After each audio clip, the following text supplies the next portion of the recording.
So I wanted to start doing these video blogs again. I guess you call them vlogs.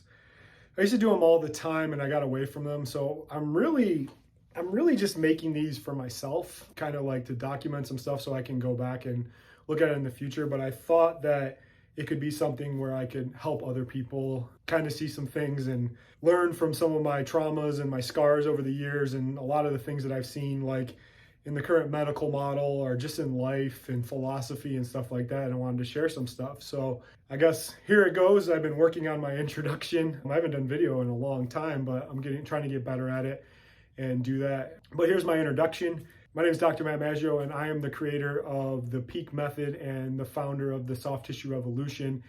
And I'm on a mission to make chronic injuries obsolete and help people that are injured and in pain get properly informed and educated on their injuries so they don't have to result to bigger problems like pain pills, injections, and surgeries down the road, which only make things worse. So this was my first episode in this, and forgive me if I stumble a little bit because I've been rusty. I used to make videos every day, and it's amazing when you don't do it what can happen as you go through. But I wanted to talk about who's really to blame for the pain pill epidemic. So I recently just applied to be a TED speaker. You watch those TED things and like that. And I submitted my video and my application, and I wanted to talk about who's really to blame for the pain pill epidemic. I talk about this all the time, and it's just gotten more and more problematic. Actually, COVID has been bad enough, but in 2020, more people died of pain pill overdose than in the last 3 or 4 years, and we were starting to slow it down, but it comes right back.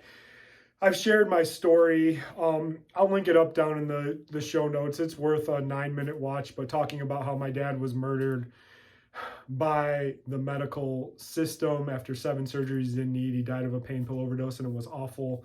I don't really like talking about it that much anymore. That's why I made that video, but I'll link it up down here in the show notes so you can watch it. It really gives some perspective of where I'm at and what I'm trying to create. I want to really stop pain pill abuse by helping people get better quality access to hands-on soft tissue treatment.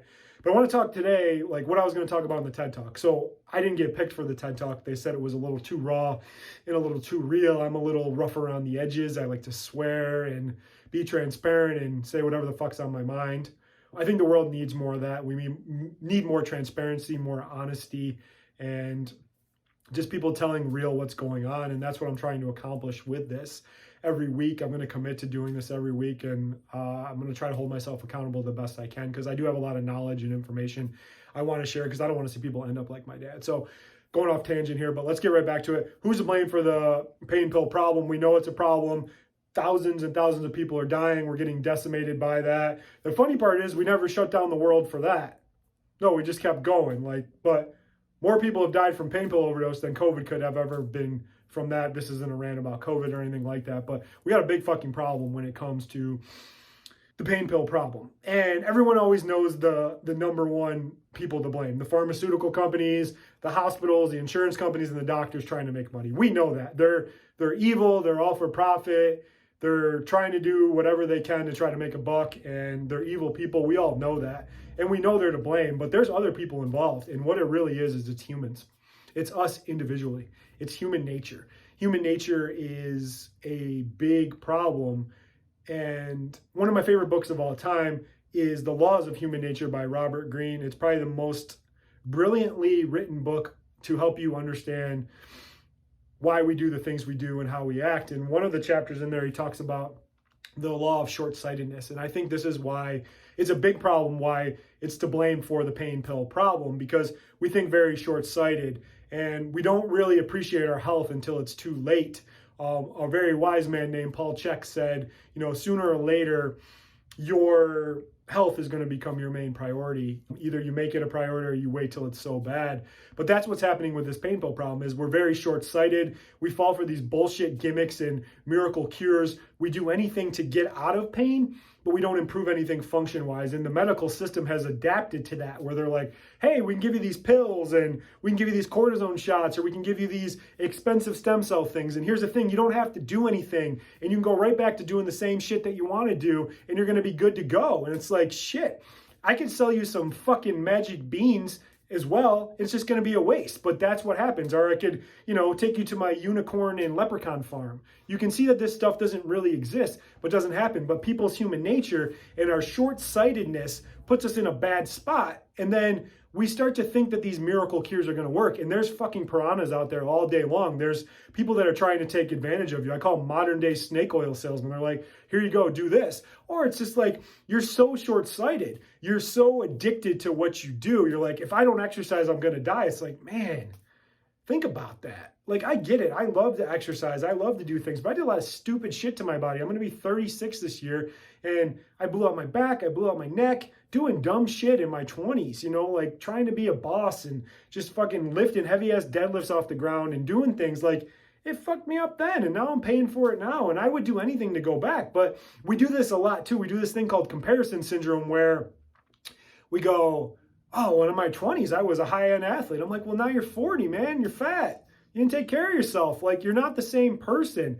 But you want to live that old way, and you want to compare to who you used to be. Or you look at everyone around you, and you're like, well, my other friend does all this. Why can't I do that? Shit, it sucks. But you know what? You got to play the cards that you're dealt and not fall into these things. So if you find yourself down this path where you're like, I'm in pain, and I would do anything to get out of pain, like, you got to think about that and start asking the questions, why am I having this pain? What is going on? Is this person or this practitioner actually have my best interest in mind? Because if you go to someone right away and they're like, hey, I can take your pain away with this magic injection or these pain pills, and you can go right back to doing what you're doing, those are just drug dealers. Those are regular drug dealers. But here's the thing about the medical model is they got to get you real fucked up before they can make a lot of money off you on the back end. And that might be hard to hear. This is coming from a doctor who's in the system and knows what it's like. They get paid based off of procedures. They get paid for these things.